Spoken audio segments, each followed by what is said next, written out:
আসসালামু আলাইকুম। আল্লাহর রহমতে যে যেখান থেকে আমার এই ভিডিওটি দেখছেন সবাই ভালো আছেন এবং সুস্থ আছেন। নতুন একটি রেসিপি নিয়ে আপনাদের সাথে শেয়ার করতে চলে আসলাম, নুডলসের রেসিপি। নুডলস প্রত্যেকটা মানুষের ঘরে ঘরে এই নুডলস কমন একটি নাস্তার রেসিপি। তবুও আমি যেভাবে রান্না করি আপনাদের সাথে কম সময়ে রেসিপিটি শেয়ার করতে চলে আসলাম।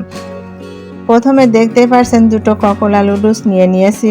প্যাকেটের ভিতরে থাকাকালীনই আমি ছোট ছোট করে ভেঙে টুকরো করে নিয়েছি। এখানে আমি 2টি নুডলস রান্না করব।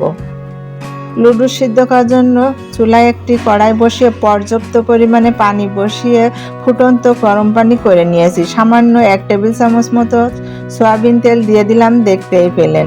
এবার আমি নুডলসের টুকরাগুলো দিয়ে দিব।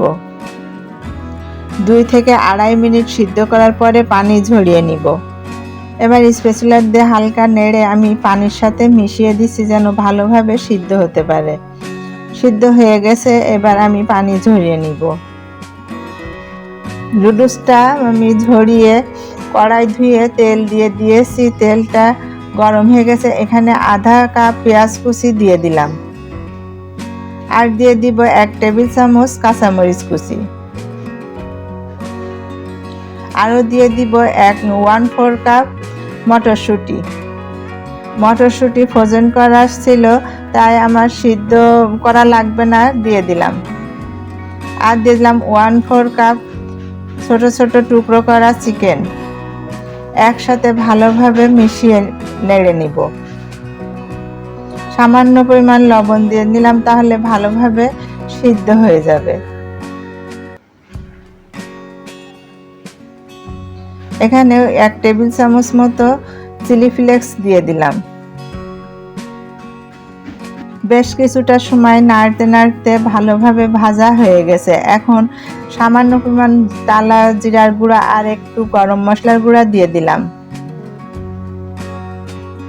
এখনই কতটা লোভনীয় লাগছে, মেশাতে মেশাতে কিন্তু আমরা খুব অল্প সময়ের ভিতরে নুডলসটা রান্না করে নিব। এই পর্যায়ে মিশানো হয়ে গেছে। এখন একটি ডিম আমি ফেটিয়ে রেখেছিলাম সামান্য পরিমাণ লবণ দিয়ে, ওই ডিমটি আমি এখন দিয়ে দিব। ডিমটি দিয়ে খুব ভালোভাবে মশলা এবং চিকেনের সাথে মিশিয়ে নিব। যারা কষ্ট করে আমার ভিডিওটি দেখছেন তারা প্লিজ আমার চ্যানেলটি সাবস্ক্রাইব করে পাশে থাকার বেল আইকনটি ক্লিক করে রাখবেন, তাহলে নতুন নতুন রেসিপি মাত্রই আপনাদের কাছে পৌঁছে যাবে। নুডলসের মশলা ছিল, সেই অর্ধেকটা মশলা আমি এখন দিয়ে দিব। একটু মেশানোর পরে ঝরিয়ে রাখা সেই নুডলসগুলো দিয়ে, এখন সেই নুডলস দিয়ে খুব ভালোভাবে সব চিকেন, ডিম এবং মশলার সাথে উল্টে পাল্টে মিশিয়ে নিব। নুডলস রান্নায় ভালোভাবে দেখে কমেন্ট করতে পারেন, আর যাদের ভালো লেগেছে অবশ্যই সাবস্ক্রাইব করতে ভুলবেন না। নুডলসটি ভালোভাবে মিশিয়ে নেওয়ার পরে আমি একটি ডিম সিদ্ধ করে রেখেছিলাম ছোট ছোট কুচি করে, এখন দিয়ে দিলাম। আর দিয়ে দিব 2-3 টেবিল চামচ মতো টমেটো সস। এই সসটা দিলে নুডলস খেতে অনেক টেস্টি হয়। এখন খুব ভালো করে মিশিয়ে নিব। এইভাবে নুডলস রান্না করলে ছোট থেকে বড়, বয়স্ক লোক সবাই খুব পছন্দ করবে। খুব ভালোভাবে মিশিয়ে নেওয়ার পরে আমি যে মশলার টুকরো রেখেছিলাম এখন দিয়ে দিব।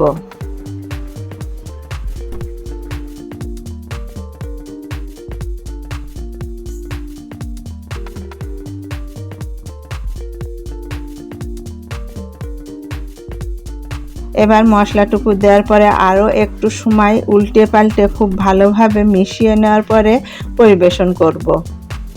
দেখলেন তো কত অল্প সময়ের ভিতরে এই নুডলসটি রান্না করা হয়ে যায়। এই তো এখন পরিবেশন করে নিলাম।